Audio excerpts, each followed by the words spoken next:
In a world where quality business information is needed, we bring you On the Mic with Mike, the leading social enterprise business show in RVA. Join Mike King, the partnership guru, as he delivers game changers in Metro RVA. On the Mic with Mike showcases how business can help make society better. He discusses tech, culture, innovation, best business practices, and highlighting area nonprofits. Join Mike Monday through Friday because it is the place where the best and brightest come to chat. Ladies and gentlemen, welcome back to On the Mic with Mike. We are the premier business radio program in the area. I'm your host, Mike King. I appreciate you being here with me. The views expressed here are mine. I have no connection to, support, of, agreement with any other host, information, or ads. I don't work for the station. My program just airs here on a daily basis. Join me as our cutting edge show. We uplift the community and showcase RVA in a different way. The sounds you're listening to are emanating from the Mike King Biz Studio, which is the global epicenter of social enterprise business. You can follow me on all social platforms, hashtag Mike King Biz, hashtag On the Mic with Mike. We'd like to thank our show sponsors, Tom Childry, the credit card guy. If you have a business and you need to get paid, Tom Childry is the man. He's been doing it for more than 25 years. He can help you get paid faster. He helps you understand the ins and outs of the credit card processing industry. Tom Childry is the man. Tom Childry, the credit card guy. Andy Taylor and Junk Luggers. If you have things around the house, make sure you give Andy Taylor a call. He is lime green truckster, eco-friendly. He can help you move everything from a bike to a hot tub to an entire house. What he can't help you do is get rid of people. So if you need things removed, give Andy Taylor a call. If you need stuff removed, give Andy Taylor a call. If you need some people moving because, well, you want them to be gone, don't call Andy Taylor. He cannot help you. Stop cooking, stop giving gas money, or stop, change the internet password. Maybe they might leave then. But On the Mic with Mike, we are the best business radio program around. We are the only daily business radio show, and we talk to the game changers out there. People are making a difference in the community. Up next, we're talking to Megan Witherspoon. Megan, welcome. Thank you. You were just out there minding your business. You posted something, and I thought it was great. And I said, hey, my name's Mike King. You want to come on my radio program? Like I do. And you were saying, who's Mike King? So here you do. You work for Altria. That's right. But the reason that I was intrigued by you did some great postings. You were regular on social media. Tell folks a little bit about you, and then so you're an entrepreneur. You're not an entrepreneur. You work for a big company. That's right. That's something we want to talk about. Your mom, Yep. your wife, and all those things. So that's why you're here. Yeah. All right. Tell folks who you are really quickly. Sure. Hey, I'm Megan Witherspoon. I'm Vice President of Communications at Altria. So I lead all of our internal and external communications for the company. Mom of 2 kids, got a bunch of other pets in the house, got some chickens, a dog. Chickens? Okay, so how old are the kids? 11 and 7. Okay. Girl and boy. I always thought so I had 2 sons and 3 grandsons and then a granddaughter. I thought I would have been a great girl dad. Oh, yeah. I would have been. Well. But then when I get my granddaughter, it's different. Yeah. It's different. And so my wife would say, you wanted this. I did. 1 minute I'm the man and here you go. And the next minute I'm looking at this and saying, so this is my granddaughter. My name is Isabella and you're listening to Mike King Biz. Hubby, that's my scam. Okay, so 1 minute I'm the man and 5 minutes later, I don't know what happened. Yeah, but when that time comes, you can just hand her back to her parents. The grandparent thing is the best. It's like parenting part-time. That's But right. you get all of the best parts. Where do you want to go? All the things that I told my sons they couldn't do, I do it with my grandkids now. Yeah. And then here you can have them back. Sugared up, just having all kinds of great times. There's certain drawbacks that I didn't know as a grandparent. Like no one gave me instructions on the ball pit at those places. Oh. Why are you laughing, ma'am? I didn't know. You didn't know not to let the kids in the ball pit? I didn't know not to go in the ball pit. Oh, yourself. I didn't. You went yourself into the I was ball pit. excited. Well, that's fair. 2 days later, I was on death's doorstep. Oh, no. Because I didn't know. The people like, you went in there? I'm like, yeah. They're like, that's one of the nastiest places. Yeah, that's a lot of germs. Okay, well, all right. Yeah. Okay, so 11 and 7. Yep. parenting during COVID, how's that been? That has been interesting to say the least. So school last year was fully virtual. So I had a virtual kindergartner Okay. who didn't even know how to use a computer at the beginning of the year and then had to do his school on the computer. So his teacher spent the entire first day of school teaching the kids how to use the mute button. She built an entire curriculum of games and activities to learn how to use the mute button. And then he had to learn how to type in his password and navigate and all of this stuff. So he's better at computers than I am now. He's first grade now. As a parent, you look at that and all of the things that we worried about before went out the window because it's a new world. I remember when my kids went to school, if they didn't have a meltdown, you kind of got like the parent of the year award because it's like, hey, you did great. Why? Because your kid didn't totally have a meltdown. There's a lot more pressure on parents these days, even before COVID, but now wearing the mask, the passwords, the online content, you're going to school, all of those things. Yep. Yeah. Screen time went out the window. Completely. I know. There was no. Before you can't get on all the time. And now we're telling them. You got to be on your computer for 8 hours straight. Exactly. So that went out the window. Okay. How long you been at Altria? 17, almost 18 years. What's changed there from then to now? What have you noticed really? Well, a ton. I mean, the industry is completely transforming. The company is transforming at the same time. And then, it's as a big established company, we have just evolved so much culturally and kind of how we work together and how we're structured. And it's been really neat to actually be a part of that transformation over time. So as the VP of communications, that's external and internal. That's right. So when people in the past, people were in different locations, but you were able to get together in times the company was, I guess, in multiple locations, but it wasn't as virtual as it is now. Oh, that's right. Yeah. How do from the I guess communication standpoint, how do you keep people engaged? Yeah, I mean, we're all figuring that out now. I mean, it's been a crazy time to be in communications when you have a global pandemic hit and the entire workforce, the salary folks go home. And everybody has to learn overnight how to communicate and engage and collaborate and get their work done in a completely different manner. And, there was this evolving pandemic where nobody knew what was going on. Every minute there was some new information coming out.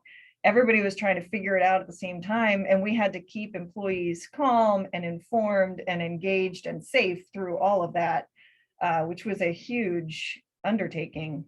A challenge I certainly never would have expected. At what point did you realize we may make it out of this, where you saw a shift when it first started? Okay, we're trying to make it work. And then all of a sudden you realize, okay, we're not an expert at this, but we're starting to see that there may be a light at the end of the tunnel. Yeah, I mean, well, I think that fundamentally we have all changed how we work and how we think about work. And we employees had wanted flexibility and to be able to work remotely for many years before the pandemic hit. And then the pandemic kind of forced it overnight. And we all had to learn these new behaviors and adopt new tools and all of these things. And then suddenly we had new routines and behaviors that were becoming a bit more entrenched. And so now it's kind of interesting to think about what's the next phase look like when offices do start to reopen, because we're still not fully open. And folks do start to go back to the office. Like, what does that look like? And how do we work together in a more hybrid kind of an environment? Every company is trying to figure this out right now. That is true. Mike King, Megan Witherspoon is here with us. She is from Altria. What have you learned going into this that Altria would have never done before? And all of a sudden you look up and say, we did that thing and that's pretty good. We're going to continue doing that. Yeah. I mean, being a flexible workforce is really something that I think we had hoped for and thought we might work towards, but it was probably 10 years plus out. And then, like I said, the pandemic kind of forced it overnight. And suddenly, we're being more forward thinking and flexible than some of the tech companies out there. And, we're a very kind of established, kind of traditional kind of a business. And for us to be thinking that kind of progressively and forward looking with how we do work, I think is really surprising to a lot of people. When I look at it, so prior to this, I used to work at AccuWeather, State College, Pennsylvania. And we had people on the West Coast, clients on the West Coast. The company didn't really trust a person to have an employee live on the West Coast because basically you couldn't lay eyes on them every day. Yep. So we traveled a lot. So we would leave on Sunday night, Monday morning, fly to the West Coast, do your thing for a couple of days, and then come back. All because the company didn't think that they could manage a person that far away. Yep. A while back, I talked to the CEO of Elephant Insurance, and I asked him the same question. He said, and not in his wildest dreams would he have thought remote working would have worked. Yeah. He said, a month or two into it, I'm a believer. Yeah. Well, and it's because even the people who were non-believers had to live in it and have seen some of the benefits of it and recognize now that employees have been doing this for almost 2 years. It's pretty hard to walk it back. Yeah, you can't. And we've even opened up now the opportunity for people to work permanent remote. So if you want to relocate to live closer to family or in a different part of the country, we're allowing many employees to do that now, whereas in the past we would not have done that. How do you keep good corporate culture when you have the ability, people with that ability? How do you do that? Yeah, well, and that's like the big debate right now, I think. My personal belief is that culture is not a tangible thing that can be locked inside of a building. It's how people interact with one another, it's relationships, it's common values and behaviors, and those things transcend physical space. There are many ways to foster culture from a distance and remotely, I believe. And that's something because a lot of times, even when we were remote, they would ask a person, how long does it take to do this project? And through the corporate communications, through the legitimate channels, oh, it takes 10 days. Well, you just walk over to a person's desk, lean over there and say, how long does it take? Hold on a second, give me a minute. It's done. And that circumvents the system, but it shows you sometimes when people are in the same building. And so I guess that was the tech world. You get everyone together, magic happens. But then Rona showed up and didn't leave. And we have to figure out, how do you do that when I'm here, you're there, Bill's over there, Bob's back, and we're all doing this on technology. Right. My kid's running through the screenshot. The other day I talked to a guy who ran the flag football league, like the professional flag football league. And as we're talking, there's a big crash in the background. He just leans back and he goes, is everything okay?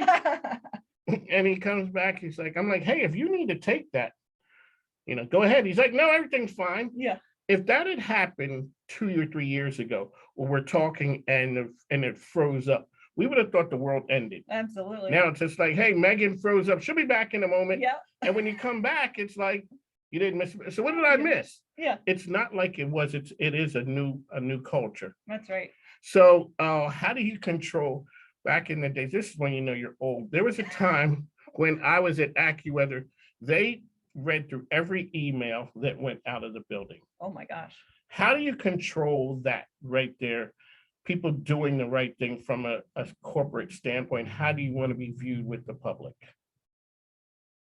So say that again. So the public, you have emails, or you have people who are sending out communications, people being interviewed all over the place, all type of things.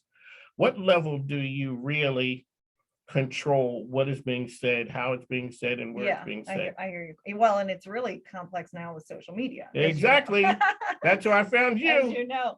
Well, it's so, we have designated spokespeople who are permitted to speak on behalf of the company, who are well-trained and well-versed and have lots of experience with that. And then we encourage employees to, share stories about their work and the company within certain constraints. We have policies and procedures and all of that stuff on social media, but people have to be thoughtful about what they post and obviously not put confidential information out there. But we trust folks. I mean, people know kind of where the line is and what not to do. That is true. So when the one part that I guess how I met you was through the post you put up about your husband. Give our listeners an idea of what that was and how it resonated with me with the drop off and the whole story. Yeah, well, I posted about, so on LinkedIn, which is, a business Right, platform, people are always talking about their fancy careers and all the work that they do. Well, my husband is a stay-at-home dad. He is, but he does a million things. Like, he's one of the hardest working people that you would meet and does such valuable stuff for the school and for the community. And it's not traditionally valued in the same way that a professional career would be. So I just did a little post to kind of brag on him. And you did brag on him. yeah, I mean, he was PTA president for 4 years of the school. He does everything for that school. He is the swim team mom, He got a lot of funny looks when he volunteered for that. But he's the person when it's like, whose dad is that? The kids light up. Oh yeah, everybody knows him. All the kids in the school, all the moms in the school, everybody knows him, and nobody knows who I am. So he's always having to tell me, oh, that's so-and-so's brother. Because or you're there sister. looking like, who that? I have no idea. Oh yeah, and then also you're like, oh, okay, you Yeah. start connecting the dots. Yeah. What was the response when you put it up on LinkedIn? Oh gosh, it blew up. It did blow up. I Yeah. looked at it and said, wow. Yeah. I'm like, I gotta meet this lady right Yeah. here, because it's interesting, the part that you had told, because traditionally the roles are changed. That's right. It's the dad showing up not knowing who anybody is. Yeah. It's like, I don't know that person. Well, they're over at the house all the time. You're like, Yeah. that kid? Yeah. Yeah. We have sort of non-traditional gender roles, I guess, in the house, which I think is a neat thing for my kids to see. Dad does a lot of the cooking, and dad does a lot of the carpooling, and dad's at the school all the time. And I do a lot for them too, obviously. But I think it's neat for them to see a man in that kind of a role, because I think it's more important that more men play that role. It's from a different time. I know my dad was not one of those. It came from that time. I did what my dad thought for fear of just getting killed. And that's the bottom. That we come from that time. So I did more with my kids because I didn't want to be like that. But it's even more. So now I have grandkids. I see there's a lot more pressure put on parents, and dads are playing more of an essential role about that, because back in the day, there were a lot of things I didn't know.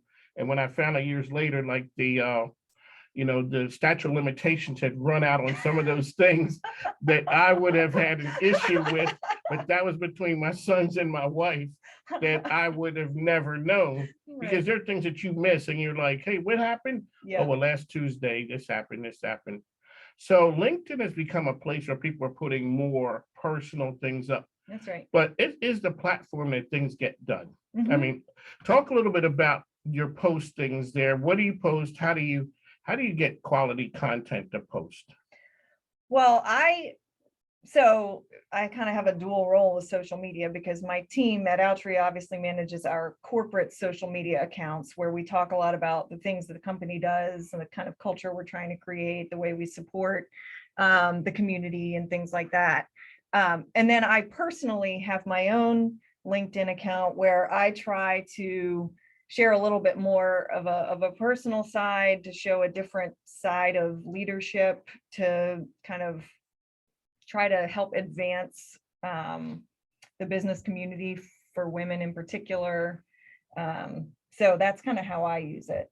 So Altria is totally steeped in, I guess, the DNA of helping in Richmond. Mhm. How does an organization help, but not, you help, you got to let people know that you help without, patting yourself on the back so Oh hard. yeah. Because one thing, you guys do a lot of work, and people know because you see the names on things, but there's a lot of things that you guys do that people never hear about. That's right. Talk about why that's so important of being a good corporate citizen.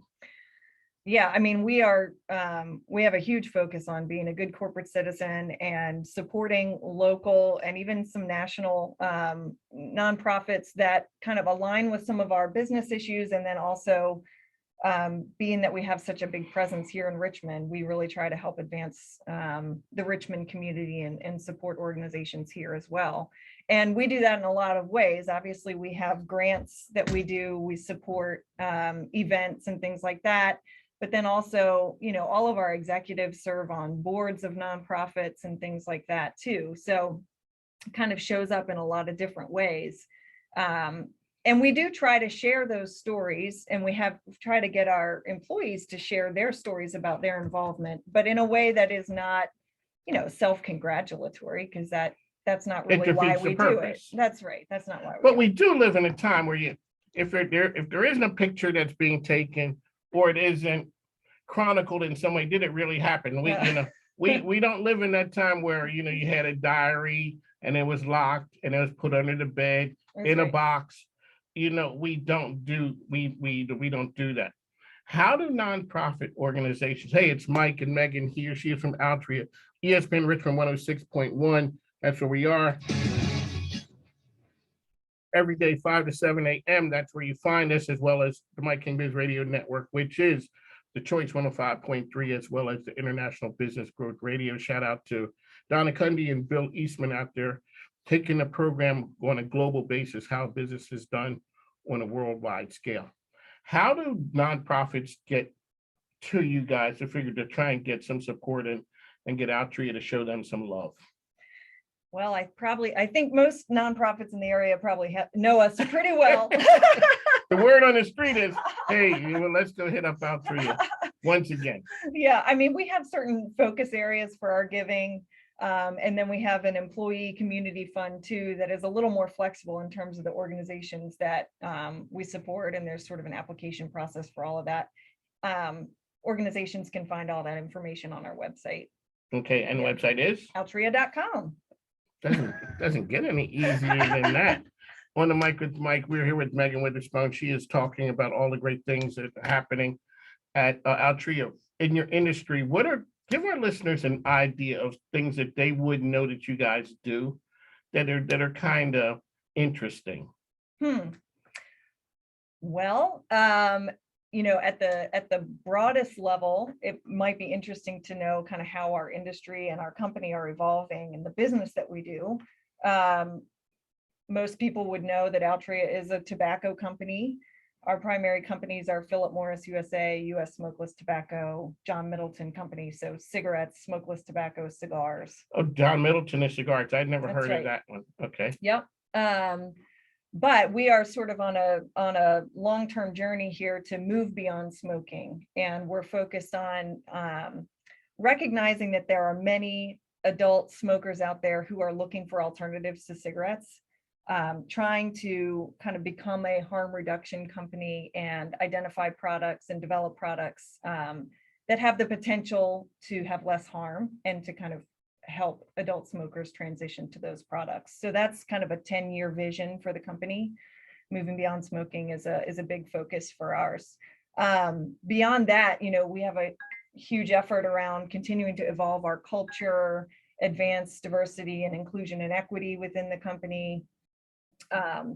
So, a couple of years ago, we put out sort of a new cultural aspiration for the company. We set new aspirational aiming points for diversity and inclusion and things like that. So, I mean, the whole business and culture are really evolving. It's a really neat time to be at the company. When you look at how you guys fit into the Richmond business ecosystem, what's that like now as opposed to, so I only know it from 2014. What was the business environment like 17 years ago when you went to Altria to now? That's a good question. I got one good question per show. You got it. that was the one where I'm like, I'm not sure how to answer that question. I mean, Altria and at one time Philip Morris have always been, a big presence here in Richmond. Lots of employees here, a lot of connections to the business community, and that has not changed. We're still really focused on all of that. One of the things I'd known was that big companies always talk to employees about entrepreneurship, but the things that you can do from a career standpoint. What are employment opportunities for advancement in Altria that a person would be shocked with? Like, what type of people are you guys looking for? Well, geez, all types of people. We obviously, as we're trying to kind of evolve our business, there are certain areas that we're really trying to recruit heavily for in like the digital and technology space, certain sciences and things like that. But we're always hiring somewhere. And we have a huge focus around employee development and career advancement and all of that. And it takes many different shapes and forms. It's kind of interesting. My career path has been very sort of unconventional. I've been in a whole bunch of different functions around the company, and it's really been an intentional approach to kind of broadening my my skill set and giving me little tastes of a bunch of different parts of the company. And how did that come about? Honestly, I don't know. Some combination of a lot of really great support and guidance and luck, and just jumping after opportunities. So you didn't just grow up in the communications world in Altria. Right. No, I've only been in this area for about 2 years. I've been in community relations and corporate responsibility, strategy and business development, investor relations, marketing. I've been a little bit all over the place. So it gives you an idea of the company as a whole. That's right. Because if you're only in one area, that's all that you know. So That's when right. you're out talking to people, like you said, they're designated people who know the Altria story, who Right. can tell it. Because, you know, you want everyone to talk it, but Yeah. there's certain people. Certain people who are kind of authorized Yeah, to represent the company. Exactly, Yeah. not just the wild card who's out there. But you do want the employees to like where they work at. Oh, yes. And that way, it makes it easier from a retention recruiting standpoint. Absolutely. Two areas I want to touch on. So it's Mike King, ESPN Richmond. That's where we are, talking to Megan Witherspoon of Altria. So what has the supply chain debacle caused? Problems has it caused to you guys? Is it hurt you anyway? Well, we've actually been really fortunate. We have a really strong organization that manages our supply chain efforts. So we have managed to get through it fairly well, and we haven't had any huge issues to date. It was obviously a huge challenge even at the beginning of the pandemic, when everybody was trying to get masks and protective gear and things like that, sanitizer, stuff like that. So there was a huge effort at the beginning of the pandemic to like procure all of that stuff, and also support local community, folks who needed protective gear and things like that. But the more recent supply chain challenges have fortunately not impacted our business. How about everyone's looking for employee shortages? How has that been with your organization? So likewise, so far we've done really well. The whole great resignation that you keep reading about, we haven't really seen that in our employment numbers. Altria is a great company that we tend to have folks who come and stay. We have really high employee satisfaction and engagement scores. So far, and as well, the flexibility that we're offering and continuing to offer sort of post-pandemic, I think is keeping a lot of employees here who know that they would not be able to find those same opportunities elsewhere. There you go. All righty. Mike is here, Megan's here. We have Ryan Azinger coming up from RVA Fashion Week. He is here with us, looking dapper, as people would know. All righty. Always ask one question here, and I'm going to ask it of three people, the three Megans. What gives you hope? What gives you hope as an Altria executive? What gives me hope as an Altria executive is our vision, and the fact that the company is so clear on where we're trying to go and what we need to do to get there, and everybody is aligned against that effort. Okay. Megan, the mom. What gives me hope? I am hopeful that we are getting closer to the end of this pandemic, although we have obviously not gotten out of it yet, but both kids are vaccinated now.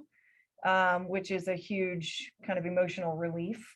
Yes. So that's why my wife is looking at my grandkids like, I don't know, but where you guys been? The 5-year-old is kind of like, hey, we got to hurry up and get him in there. Yeah. So, okay, what gives you hope as Megan the wife?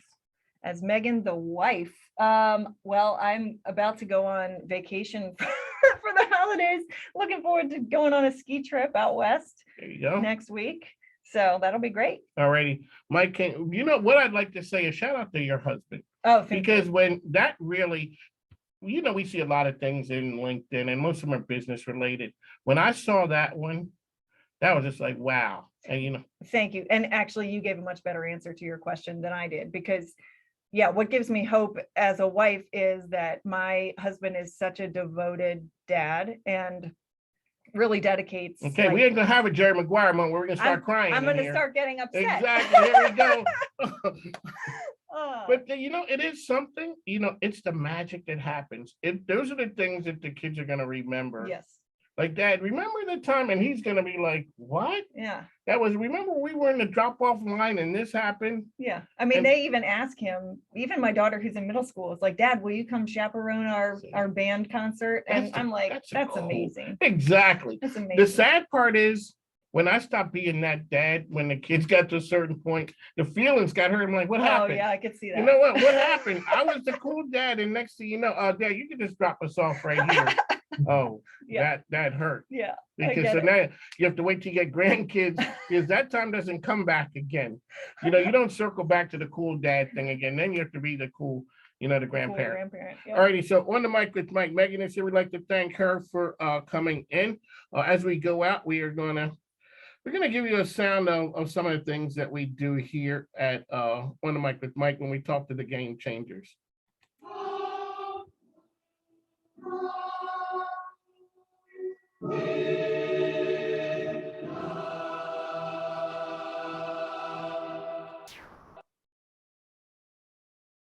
Hi, this is Sylvia Farbstein, and I am on the air with Mike King. He is widening the lens of humanity, and I'm so happy to be a part of his journey. On the mic with Mike. On the mic with Mike. On the mic with Mike. On the mic with Mike. I'm on the mic with Mike. He's like a guru. No, he's a businessman with a great radio show. And he supports the nonprofits. And On the mic with Mike, the best business radio program in the game.